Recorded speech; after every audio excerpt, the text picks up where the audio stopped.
আসসালামু আলাইকুম। আশা করি সবাই ভালো আছেন। আমাকে এই মুহূর্তে যেখান থেকে দেখছেন সবাইকে অনেক, অনেক ভালোবাসা এবং শুভেচ্ছা। আর আ আমার এই YouTube চ্যানেলে যারা নতুন জয়েন করছেন সবাইকে স্বাগতম। আর যারা আমার ভিডিওটা দেখছেন আমি সবাইকে অনুরোধ করব আমার চ্যানেলটা অবশ্যই একটু সাবস্ক্রাইব করে দিবেন। আমি একটা বিষয় নিয়ে কথা বলতে আসলাম। বিশেষ করে আ আমরা যারা এনজিওতে কাজ করি, যারা উম নতুন এনজিওতে জয়েন করেছি। তো আমি একটা প্রতিষ্ঠানে অনেকদিন যাবৎ হলো এখানে আছি। প্রায় ৫ বছরের অধিক সময়।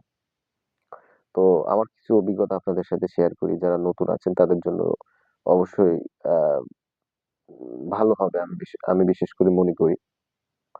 তো অনেকে আছেন যারা এনজিওতে নতুন জয়েন করেছেন। আমরা নতুন যারা জয়েন করে চাকরি করছেন, তারা কিছু, কিছু ভুল করে ফেলেন। ভুল করে ফেলার কারণে হয় কি তখন সে অফিসে বা সেই প্রতিষ্ঠানে তার কর্মরত আ বেশিদিন স্থায়িত্ব হয় না। তো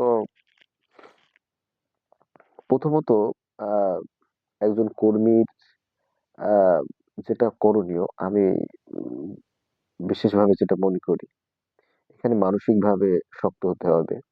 ১ নাম্বার ২ উম প্রথমত তো একটা বললাম। সেকেন্ডলি হচ্ছে অবশ্যই ধৈর্য ধরতে হবে। আর হজম করার ক্ষমতা আপনার থাকতে হবে। এগুলো মেইনটেইন করে যদি আপনি চলতে পারেন, তবে অবশ্যই আপনি এনজিও সেক্টরে ভালো কিছু করতে পারবেন। তো দেখেন আমরা প্রথমত যে ভুলগুলো করি, এনজিওতে যখন ১ম এ ঢুকি, ঢুকেই আমরা যারা নতুন এনজিওতে আসি, তখন ভুলটা কেমন করি? আমরা মনে করি কি আমরা সবকিছু উল্টা ফেলা দেবো একবারে। একবারে সবকিছু উল্টা ফেলাবো। এমন একটা আমরা ভাব করি। কিন্তু আসলে বাস্তবতা কিন্তু অনেক কঠিন। এত সহজ না। এনজিও চাকরিটা দূর থেকে মনে হয় খুবই সহজ। কিন্তু বাস্তবিক অর্থে বলতে গেলে এনজিও চাকরিটা খুবই কঠিন। যদি বলেন কেমন? ভাই এটা বাড়ি বসে মাকে, বাবাকে বলা না, আমার এটা লাগবে। সাথে, সাথে দিয়ে গেল। কিন্তু আপনার জানতে হবে এটা আমার পরিবার না। আমি একটা বাইরের পরিবেশে এসে এখানে চাকরি করতেছি।